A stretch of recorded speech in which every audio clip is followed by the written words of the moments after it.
The theme that we have selected today is the worship of the Divine Mother on the occasion of the present sacred series of days which are celebrated all over India as some of the most sacred, where the Divine Mother incarnates to battle darkness, to overcome evil, and through a series of stages of the battle, which are all symbolic and representative of stages of yoga, she attains ultimately the victory, and the light of the divine overcomes the darkness of ignorance.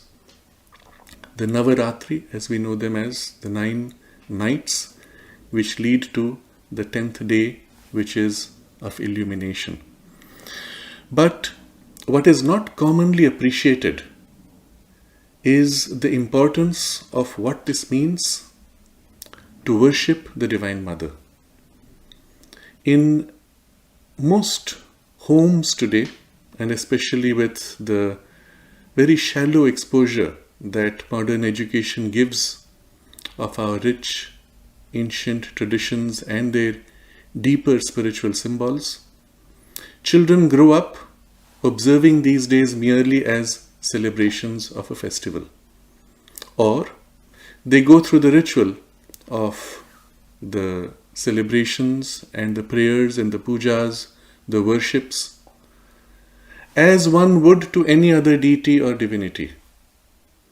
If you go to a typical Indian household where there is a puja space, a table, or sometimes a little cupboard, you will find a series of icons, idols, photographs of the guru, of the tradition, of the lineage, of the family, or the deity which is normally worshipped, and various associated deities which are perhaps your personal deities, or deities that your parents, grandparents worshipped, and there's a whole cluster of them. On some level, subliminally, unconsciously, we just accept these are all forms or aspects of the one divine. This idea is so deep in the Indian tradition that approaching from the European mind and the European values of religion, it seems strange. It seems so strange that when the European colonizers tried to understand Indian culture and Indian spirituality, they ended up having to invent a new term called henotheism as against their monotheism. So for them there was this idea there's only one God. Coming to India they see so many deities, and yet they were all worshipped as if they were the same one. So they create this strange new name, term. But the reality is this, and this reality goes back all the way to the Vedic tradition itself, which declares that the source, the divine, the truth is one. It can be perceived not only in many ways, not only in innumerable ways, it can be perceived or is perceived uniquely by each person, or rather, each one of us has a unique relationship with the divine. As many individuals, so many experiences of the divine. And hence came this idea of many millions of deities or aspects or experiences of the divine, which the Europeans further distorted to translate by saying that, in India they worship some millions of gods and they get confused about who's who. No, none of this is true. The reality is one divine reality, one divine consciousness, which knows itself as sheer existence, which is utterly conscious and which is blissful in its consciousness. Sat, Chit, Ananda. But the consciousness is the existence, the bliss is the existence. It is the existence that is blissful and conscious, and therefore we merge the 3 terms, Satchidananda. This is perhaps the closest you can give of the concept of God as a person, as an individual, as something you can relate to. But the divine reality even transcends this, and it is only the way in which it knows itself and expresses itself, or the way we can know it. But where does this idea of Divine Mother come? Is it just a projection of the fact that we have in the human experience a masculine and a feminine gender, and so you need to have another female up there? No, it's not the case. It is something far more profound. And it is around this theme that I want to dwell in the next few minutes, so that we can appreciate more deeply who is the Divine Mother, and appreciating her, our relationship with her changes. As a result of the change in our relationship, our actions, our way of living life will undergo a profound transformation. And the result of that will be a tremendous acceleration of our evolution by conscious participation because of the relationship we have with the Divine Mother. This becomes then the essence of yoga, a conscious, accelerated spiritual evolution leading to immersion and union with the Divine. And all of this will be the natural consequence of appreciating who is the Divine Mother. We started with this idea that the Divine Consciousness, Sat Chit Ananda, is the only reality. That one reality, though, manifests itself. It is not a monotone reality. It is infinitely free, that dwells on itself, on its infinite potential, on its infinite freedom, and enjoys in delight all the infinity of its possibilities of experience of itself, because there is none other. There is only one reality. It knows itself not only infinitely, but also eternally, because itself being beyond space and time. All these possibilities of its self-experience are present simultaneously, and each is a facet of its delight of knowing itself. This is very important to understand, because this is the nature of the divine experience towards which we are evolving and in which we will participate as conscious human beings, as divinized beings. So all these possibilities that it dwells upon, as it concentrates on them, as it dwells upon them, and each is simultaneously present, what is it like to be a gigantic explosion of a supernova? And the full infinite potential of its possibility enjoys being a supernova. What is it like to be an entire planet, or billions of planets thrown out in the supernova, or billions of stars, or billions of asteroids, and each of these possibilities it enjoys utterly as a movement of its bliss. And then what is it like to be a microbe on the surface of a planet, struggling to emerge, to survive? What's it like to be a worm? What's it like to be an animal or a plant or a tree? Or a conscious thinking human being on top of a planet, suddenly awakening to his power of thought and trying to understand his universe. Each of these are experiences of the delight of the divine dwelling upon itself infinitely. And so when it dwells on all these experiences and they begin to become more and more expressed, the whole of the consciousness of Satchidananda moves to become, to manifest, to become many. And all the relationships between all of these different experiences work themselves out in an unfolding movement that we call time. All these relationships extend themselves out in a movement that we call space. Space and time are only experiences of the divine in its own self-enjoyment of delight. As it moves to manifest each of these possibilities, as they unfold in the time, in the space, which is its own body, we find something very interesting. These points, these focal points of experiences then appear to become independent. A supernova exists by itself as if in the entirety of infinite space. A planet exists by itself. or the worm crawling on the planet, or the human being awakening seems to exist by itself, when in fact it is the whole of Satchidananda dwelling on all its possibilities. And this is where the difference or the transition comes in, where you experience separation. And with separation comes limitation. And with limitation, what we call ignorance. A fundamental incapacity, because you are now identified with a finite piece and appearance, when in fact you are the whole. This is the movement in which the divine manifests. And each of these centers of consciousness that awakes is us, our mind, our thinking. Where is the Divine Mother in this? Now we come to the most profound insight. When the Divine conceives of all these possibilities infinitely in its delight, and when it prepares to manifest itself, there is a point of transition. This point is very interesting and is described in one of the most beautiful descriptions I have seen in Kashmir Shaivism, where the movement is described thus. When the Divine conceives of all these possibilities, wants to manifest in the play of delight, it pours all its energies to manifest. And at the moment when Shiva is about to manifest himself, he realizes that if he moves into manifestation and becomes many, he will lose his oneness.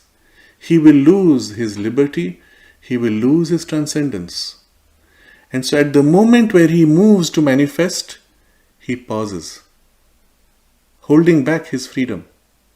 But the energy of his concentrated tapas, the intensity of concentration of that manifestation, that bursts out and continues to flow and becomes the whole universe and the manifestation.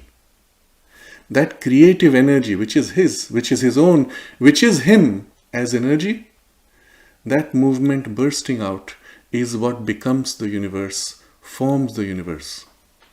But that energy is not a mechanical energy. It is his consciousness, it is his delight, and it is his full creative power.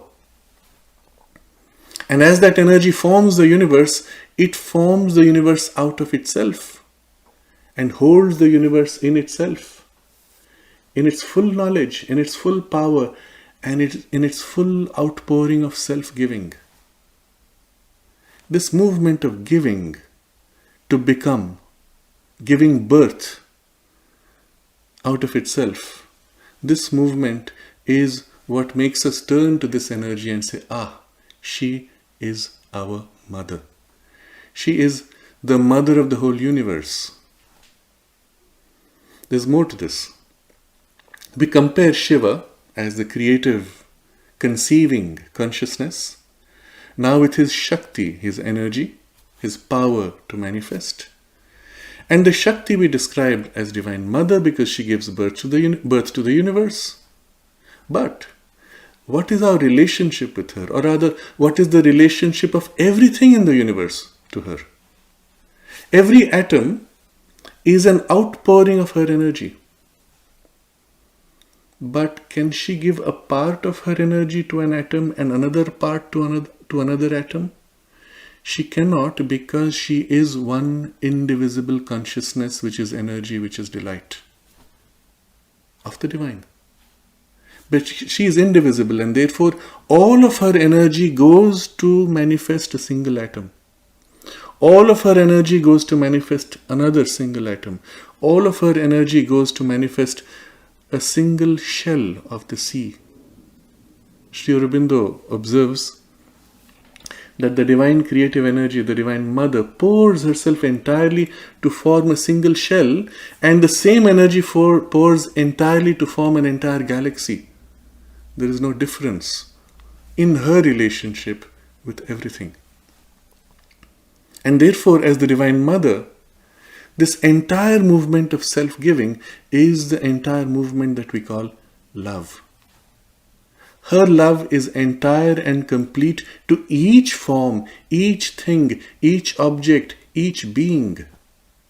Whether big or small is irrelevant for her because the size, physical size, has no meaning. All is entirely her love that she pours. all her energy, all her wisdom. And that's why she is the Divine Mother. Because as the Divine Mother, she loves all beings, all children, all forms, everything that is created with her infinite love.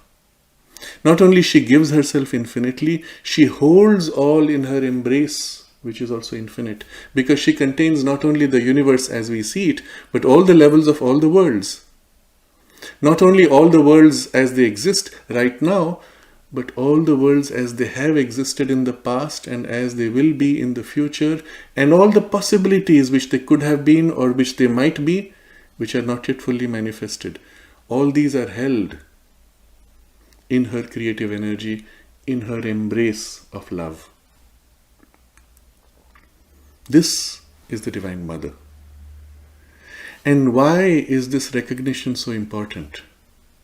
Because it is she who manifests what the divine consciousness conceives and chooses to create. It is she who not only manifests, it is also she who unfolds in the manifestation, because it is she who drives the whole development in time.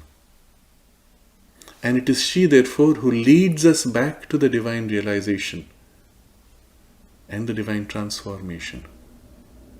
The entire working of the universe is her work, driven by his conception. But he does not stay back only, as we saw this beautiful description, he holds back his freedom, but because he pours out as she. His consciousness is present in every moment, in every object, at every place, at every instant. He guides, even as he supports transcendent.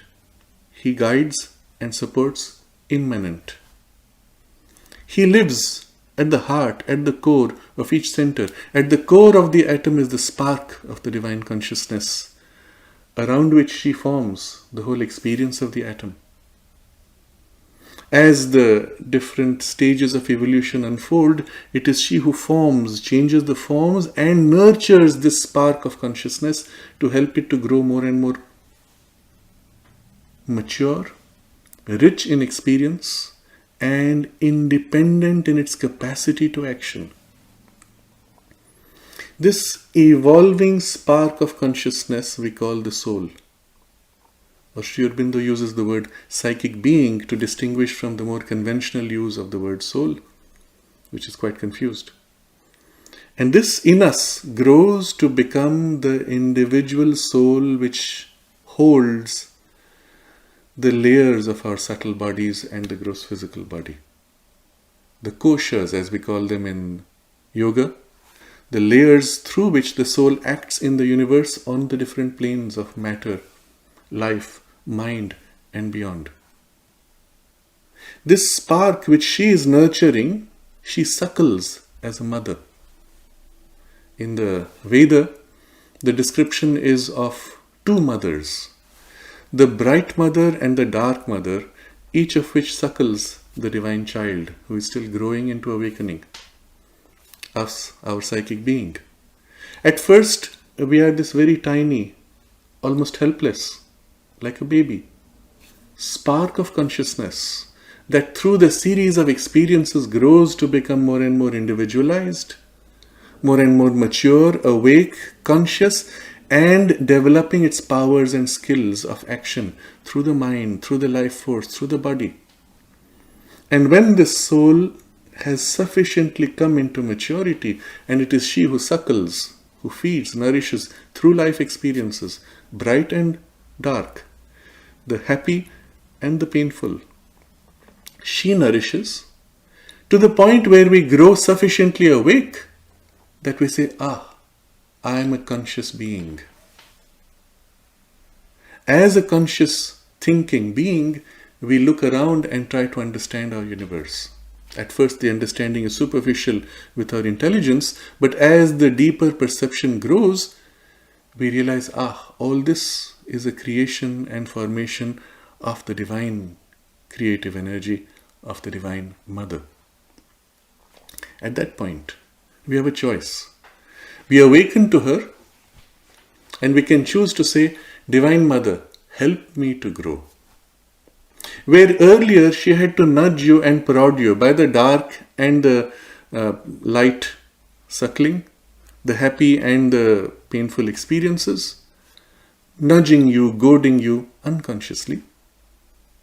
Now you can turn around and say, Mother, nourish me, help me to grow. At which point she can act on you directly. Without this goading and pushing in your half sleep, she can give you the knowledge, the wisdom, the strength, the capacity, the skill, filling you with her love and helping you to grow. This is a crucial transition point where we actually, for the first time, can accelerate our own evolution. What earlier may have taken a few billion years of evolution, we can now realize perhaps in a few hundred years. And perhaps do far more in 100 years than we could have in a few billion years before. Because of conscious participation, because of the readiness and maturity of our evolution. Humanity today is at this point. Generally speaking, the mass of humanity is at this point of self-awareness and therefore the ability to make a choice. Not all may awaken sufficiently to recognize that it is the Divine Mother that has given you everything, that has built you. The mass of humanity, you will see, says, I am so great, I am so skillful, I am so strong, I am so intelligent. When in fact, you did nothing to develop your skills or your strength or your intelligence. You say, I was born with, or my intelligence grew as a result of my studies. No, they did not. You can give exactly the same study text or process to two different children. Some grow more, some grow less in intelligence. Why? It's not what you gave. It was not the study. The study was an occasion for the intelligence to come forward and develop itself. But the intelligence itself was not amplified by the study. Rather, the intelligence was given to you by her. If anything, she prodded you from within and made the intelligence grow and blossom. This is a very important insight to get. Because as long as you think the intelligence is yours, you are stuck with your current capacity. When you recognize that the intelligence itself was her consciousness awakening in you to become the intelligence, then something extraordinary is possible. You can actually ask her, Divine Mother, amplify your action of intelligence within me. And her intelligence now, because of your sanction and participation, can rapidly unfold and grow. And you realize your powers of comprehension flowering. And so fast that it would not be possible in a normal evolution.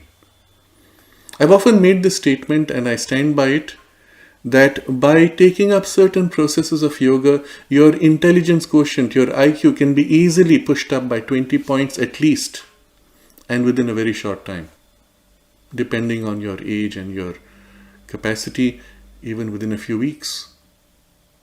Why? Because the intelligence was never yours and therefore not fixed by your limitations. Recognizing that it is her and hers, and you allow her therefore to flower in you, she grows. And the same is true of your strength. Your strength not only as life force and energy, but even your physical strength. Even your physical body and its skills are not really yours.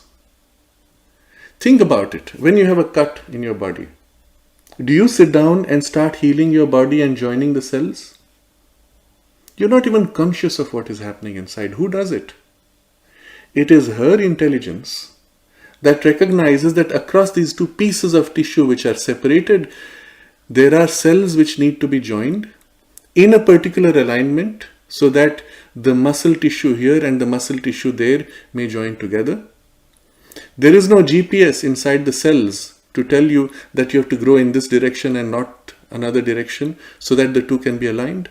From both sides, the growth of the cells takes place until the exact connection is made for a single fiber of your muscles. What is the intelligence that knows exactly where the other cells are and exactly how these two are to be joined? What is the intelligence that makes the cells grow in a certain direction only and not everywhere else? In fact, it is the failure of that intelligence that makes for your ill health. It is when the cells do not grow according to their correct behavior that you have sickness. But what makes for the correct behavior? Who knows and who acts in the cell to make sure that these are joined? It is her intelligence and her consciousness and power that inside the cell is guiding each cell to form this. But this operation of her working in our body, for example, is a lesser operation, is a lower operation, because as she pours down from above to form the universe, it is high above that she has the full knowledge. As she pours to become individual forms, the knowledge now is limited to the working of those forms, at least apparently, overtly. Inside and at its most profound level, in each atom is her knowledge of the whole universe. The evidence for this is actually before us. We do not see. According to our very ordinary physics from your textbook, you are taught that everything in the universe is influencing everything else, at least by gravitational fields, even more by electric fields, magnetic fields, and other energies or exchanges of influence.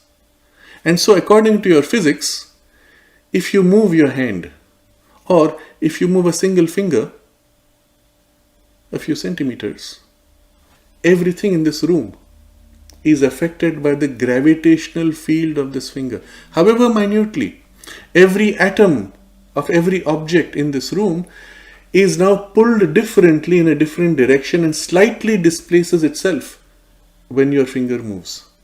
Think about it.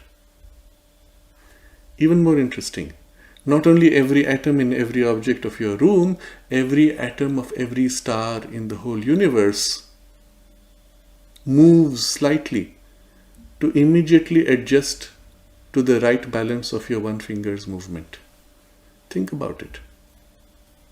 You take a deep breath, your chest moves, and with the movement of this tissue of your body, every atom of every star has to move slightly to adjust for your breathing.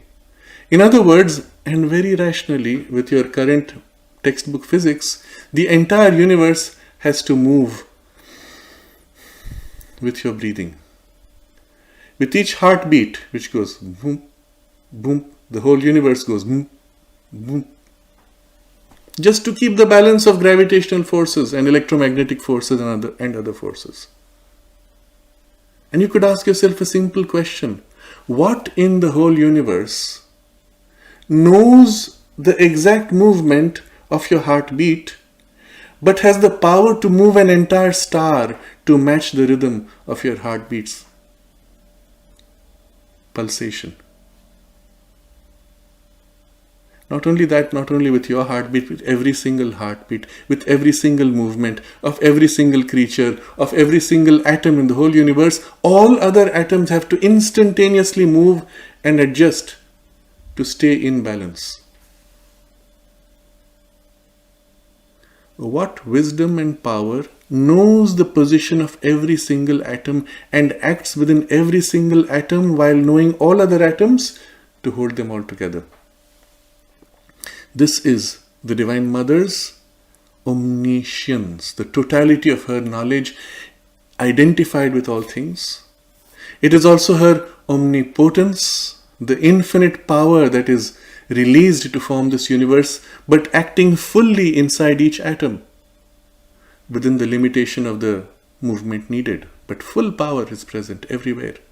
In fact, this power is so humongous that according to current physics, you are told in quantum electrodynamics that the totality of energy flowing through the universe at this moment is so huge that if you take 1 cubic centimeter of empty space and you turn that energy into heat, instantly all the oceans of the earth would evaporate. That's the quantity of energy in a cubic centimeter of empty space.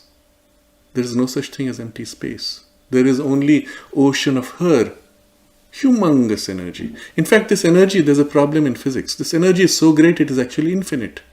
But you cannot do equations with infinity, so they have a process in physics by which they chop off the higher quantity and the lower quantity of frequencies and limit the energy to a measurable sum which is so humongous.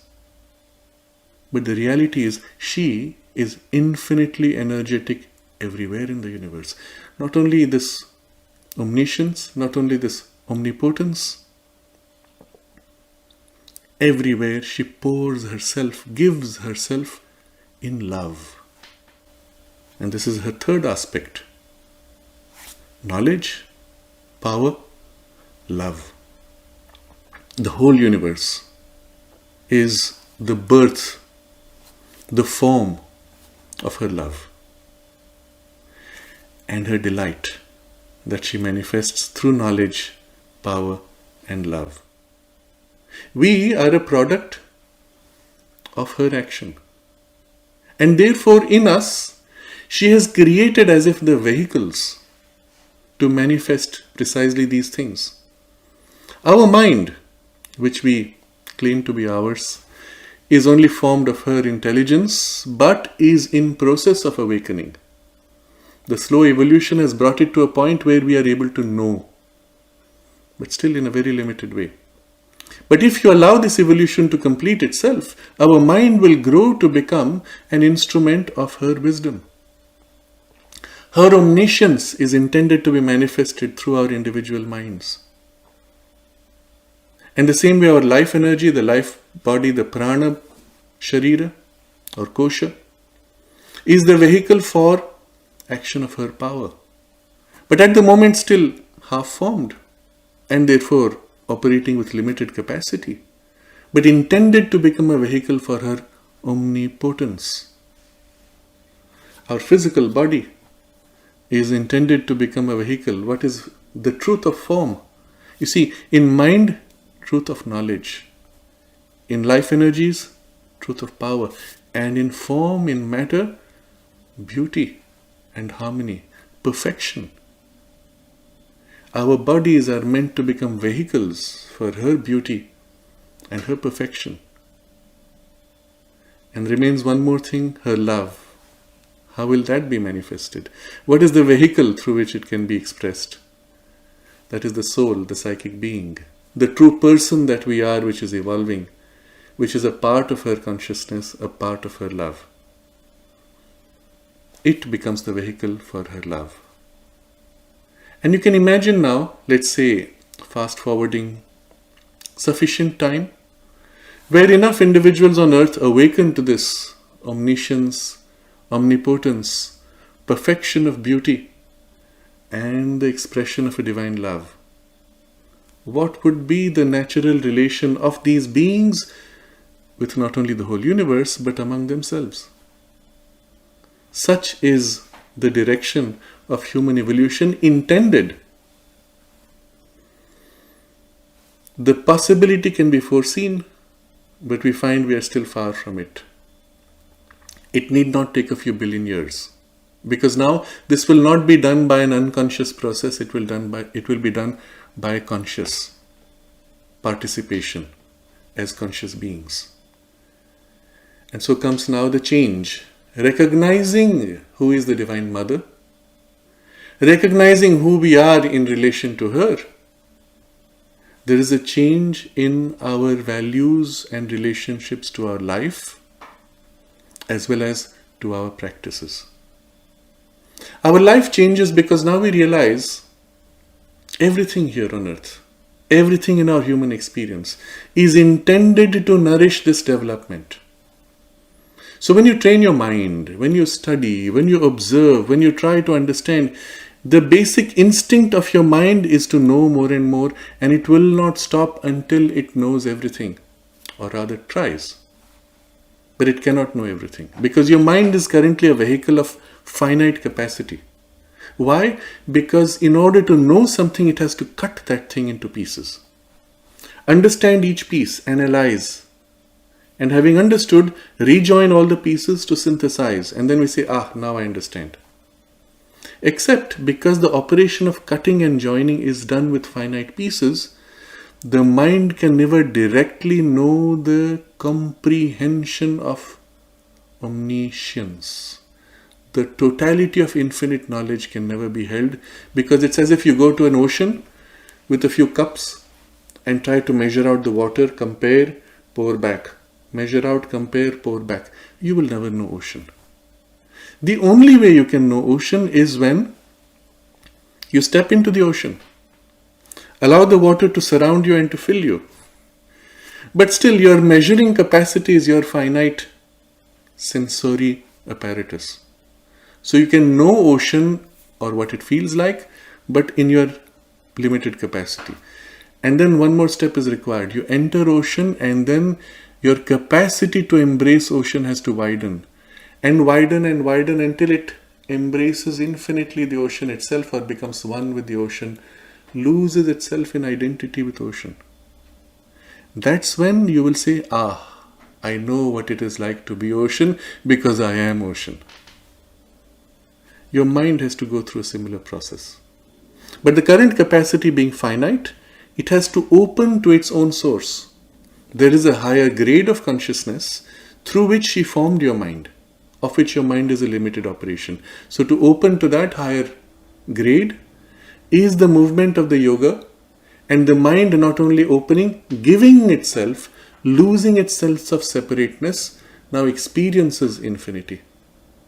Experiences larger and larger glimpses of the true character of knowledge.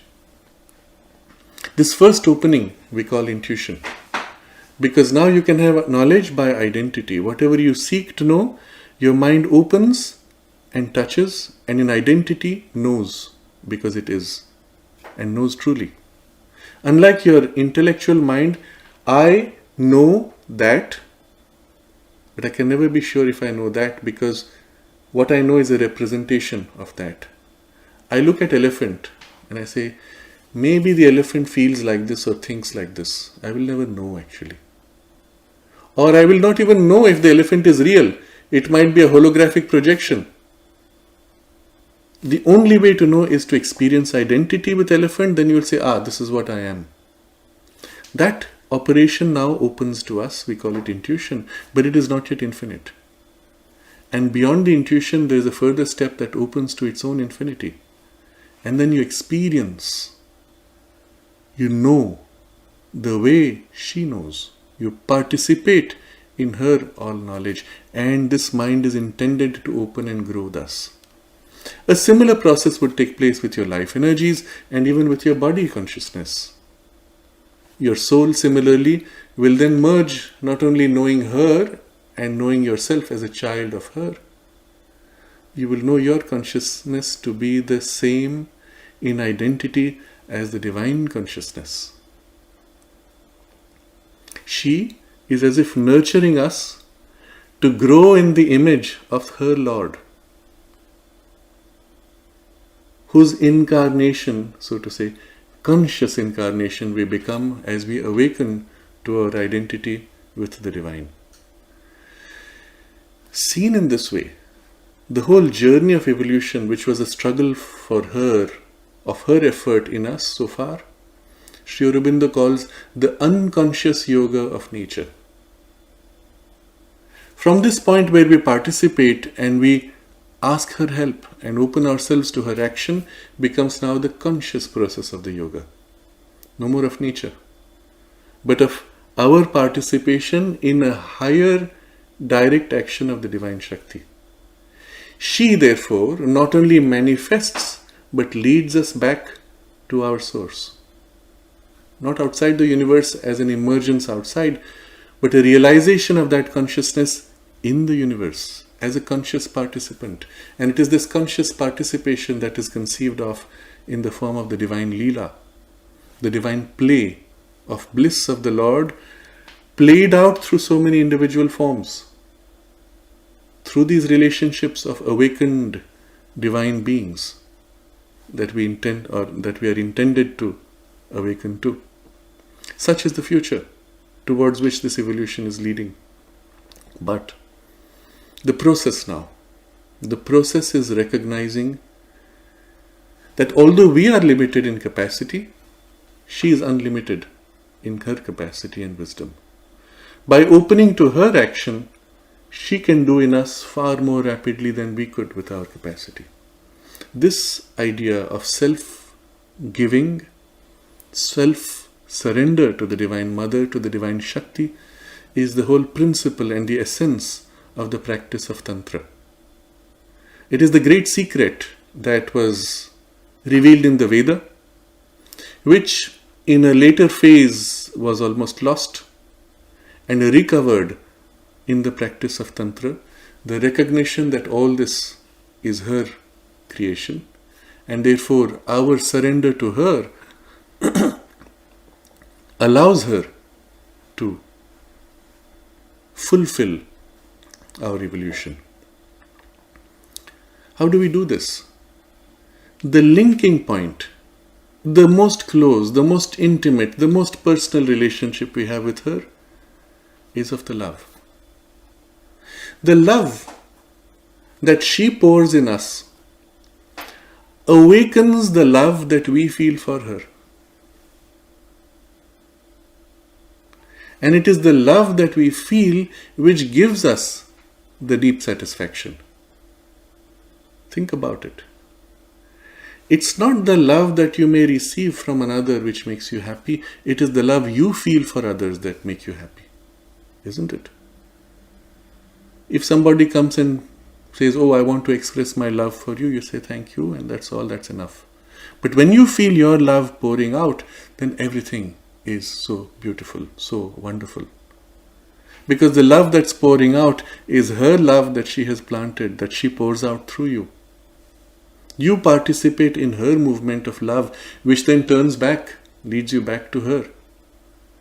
Not only her in her transcendence, but her in her immanence. That love flows to every object and every form and every being, and fills you with the delight that is at the origin of the creation. And so this love is the single most powerful link which not only awakens us to her, but also allows us to open entirely. Because the whole movement of love is a spontaneous movement of opening and self-giving. And therefore, to feel love for the Divine Mother is our easiest starting point. There are other starting points which are allied, and they take three forms. The urge to know. At first it's know things, understand how things happen. But later it becomes the urge to understand how she works. You see, the first movement of knowledge is to view everything as a mechanical energy. This is what modern science does. Modern science looks at two atoms combining and says, this is physical energy, mechanically moving. And since we see the same energy doing the same thing pretty much everywhere in the universe, we say, law of physics. No, there is no law of physics. There is only the free expression of the divine energy. In her freedom, she chooses to rhythm out. But the rhythms of her are the dance of her Lord, Shiva. It is his dance unfolding as rhythms of her play. And these rhythms, being cosmic, they are all over the universe equally. We say, that is law. But who maintains the law? Who creates the law? Science does not answer these questions. It just postpones the problem, hiding its ignorance behind a description. The reality is she plays freely everywhere, and in her freedom, she chooses to rhythm out in certain ways. We observe those rhythms. We see two atoms of hydrogen combining with one atom of oxygen, forming water molecule, which has completely different properties. And there is no logic between this and that. There is only her freedom to become water through a combination of these forms of herself. That's all there is. So when you go deep enough into science and you realize the most fundamental questions have no answers. Why? And eventually, that's how it is. Because she chooses to rhythm out. And at that point, the true scientist, who has gone deep enough, says, I can only marvel at her play and enjoy in knowledge the way she plays out and rhythms the worlds. Think about it. That's the true nature of the entry through knowledge. When we see these rhythms, we describe them and we feel as if we have caught a pattern of her behavior or her free choice. And every now and then she throws out a burst of something which is not bound to our laws or our understanding of laws. And we say that is an anomaly. Science has to ignore them because it breaks all the laws. But she is playing a game. She says, all right, just to prove to you that I'm not compelled, here, I play out something. In the famous poem Uma Sahasram, which was penned by Kavya Kantha Vasishtha Ganapati Muni under the inspiration of Sri Ramana Maharshi, there is this very interesting phrase expressing, as he lauds the creative power of the Divine Mother, he says, your power is so extraordinary, out of a blade of grass, you can bring out a humongous fire. And out of that fire, you can radiate intense cold. Such is her freedom, and this is the reality. This is in fact the reality. This is what happens when the human consciousness joins with her and invokes her help, or her free action, or a transcendent action. Suddenly, the physical reality is altered, rhythms change, patterns change because of her freedom, and you have what you call a miracle. A miracle is nothing but her free action, now in a material plane where you don't see freedom normally. But finally, even the lack of freedom was her choice, and the freedom also is her choice. So when you live in a consciousness immersed in her, whatever you ask, whatever you need, rhythms out as a movement of her freedom, and you have the miracle. There's no other miracle really. All is really freedom. But we are participating in the level of experience which is more mechanical, or as we awake, we participate in the experience which is more free. That's the only difference.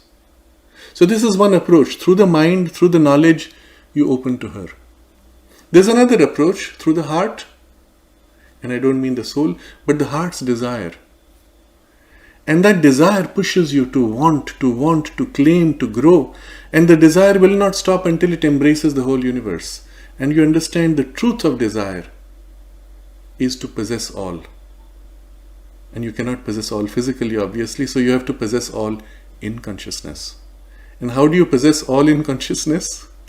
By either widening your consciousness until everything is within you, or by identifying in consciousness with that which is in all things. Both are aspects of the same experience of immersion in her consciousness. And the more you open to her in your heart's desire, and through the desire, the merging in her, the more you experience your desire embracing and therefore owning all. The third, and of course this in its higher form takes the movement of love. In its third form is the urge to action. When you act, you say, I choose to do. There are many layers through which a real choice made comes out. Now comes the interesting insight. When you say, I choose, your I does not really choose. There's a deeper I which chooses. That I, moving, acts through you. What is its source? If you go back all the way, the source of all impulsion, of all action, of all energy goes back to her. So now you take this action and you exercise it in the world. Where does the action go? Where does the energy of the action go? Eventually flows back into the ocean that is her consciousness. If you think about it carefully, every action you make is actually an offering to her or to the Lord behind her. Except you're not conscious. It is an unconscious offering. Now you bring it into domain of consciousness, and now everything you do, you make consciously as an offering to her or to the Lord. And this becomes the basis for the third movement of immersion, when finally you realize that every time you consecrate your action, you are filled with her energy, with her delight, and after a while it's no more you realize it is her working through you. You are only a point of action, a point of support, and even then you realize your point of support and action was only a focal point of her consciousness. There is nothing other than her, and your ego thins out and merges, opens to her. These three broad approaches, based on three impulses that we have, become the three great yogas: Jnana Yoga, yoga of knowledge; Bhakti Yoga, the yoga of love and devotion; and the third is the Karma Yoga, the yoga of consecrated action, which are based on three impulses within us, which again are celebrated in Lalita Sahasranama. And the Divine Mother is said to be Ichha Shakti, Jnana Shakti, Kriya Shakti Swarupini. She is herself the very form of the urge of desire, the urge to knowledge, the urge to action. And so the recognition is that these very urges, these three impulses in you, are her impulses. You didn't choose to have this impulse. She instilled those impulses, or rather, she appears as these three impulses inside you to push you forward in your evolution. Think about it. When you think in this way, you realize there's nothing left that you can truly claim to be yourself or yours. All is only her working in you. Even your consciousness is really her concentration, accumulating or forming or reflecting his originating consciousness. And in this way, the whole movement of the turn to the Divine Mother becomes the basis of the yoga itself. Or all the systems of yoga you will find unfolding through her working in you. Sri Aurobindo then describes this as the conscious evolution, the conscious yoga which is accelerated. But again, relying on her, not just on your strength or your capacity. Your effort, therefore, now becomes limited to three steps. First, the conscious centering, gathering, focus and intensifying of your aspiration. The result of all this understanding will be the recognition that this is what is intended, this is what I am, this is what it is meant for. And there is the concentrating and gathering in this aspiration. When this concentration takes place, the same movement which was happening in a haphazard, multitudinous, sometimes conflicting way, gets organized into a single concentrated movement. All the parts of your being are aligned more and more, which makes for an automatic speeding up of her action in you. But this aspiration turns towards what? Not only to realizing and awakening to your highest potential, but to realizing the divine. And then as a result, there is a second movement which happens almost spontaneously. The things which conflict with my aspiration, which do not align or which go contrary, they begin to fall away. They don't seem so interesting anymore. Or there are tendencies in your nature which are contradictory to your aspiration. You say, this I don't want, this I change. Nothing in you is rejected. All is form of her consciousness working in you for a purpose.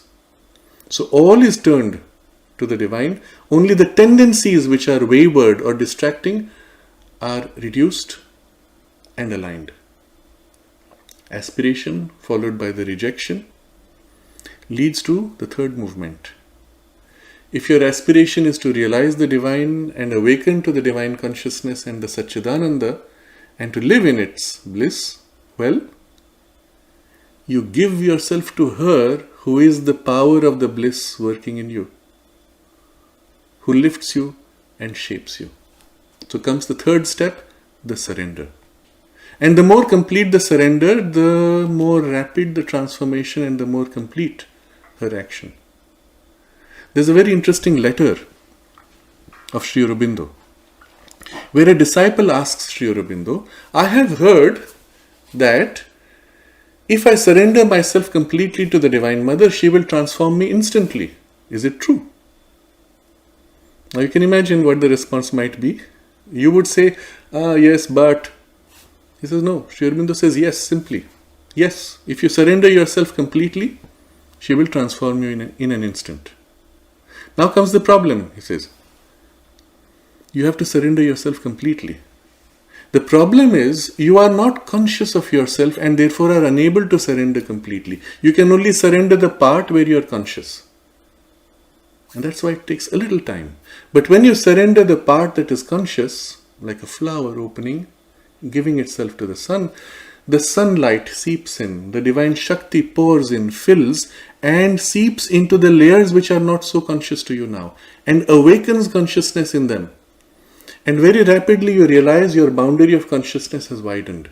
You now are more conscious of other parts in you, which then again you bring into the ambit of the surrender, opening more and more, which reveals more, which surrenders more. And she does the yoga in you because of your participation and completes the yoga far more rapidly than you ever could. A single lifetime is enough to complete the whole process when we give ourselves with a full concentration and a full surrender.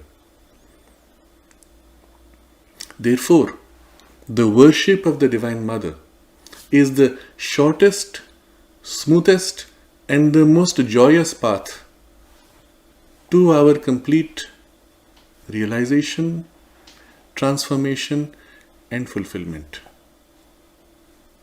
But worship is not merely external ritual, it is the movement of self-giving in this joy. Rituals are only a means to assist us in this concentration and in this movement of surrender. Recognize the essence, focus on the essence. These sacred days of Navaratri, being a time of concentrated worship of the Divine Mother, are only meant to assist us in this effort by reminding us that this is the work, this is the battle that she takes charge of within you to liberate you from your ignorance. But to the sadhaka of the yoga, the 10 days are only symbolic. The sadhana itself is 24 hours every day for the rest of your life. Of course, growing in intensity, growing in concentration, growing in tapas of intensity of concentrated effort, one-pointedness of purpose.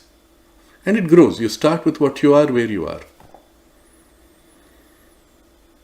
The sacred 10 days are a reminder, are symbolic in the rhythm of external life, of a journey of yoga that takes place in us. It takes long when we are unconscious and asleep, and she has to work through us indirectly. When we wake up and begin to participate, she connects freely, directly, rapidly, and joyously. The yoga itself becomes a movement of joy to greater joy, growing, tending more and more towards the divine Ananda, the divine bliss. The Vedas exclaim, we are children of immortality, that is Satchidananda, and therefore it is our birthright to realize this Satchidananda here in life. Sri Aurobindo, in a text which is very profound also, Upanishadic in character, he exclaims, you are children of bliss. You are children not only of immortality, you are children of bliss, and it is this bliss which is intended to be enjoyed here on earth in a physical body as conscious participants in the divine transformed creation, in the divine Leela overtly expressed with us as conscious participants. Well, this is the theme on which we meditate on this special occasion of the beginning of the Navaratras. And may this theme be the theme for the rest of our lives.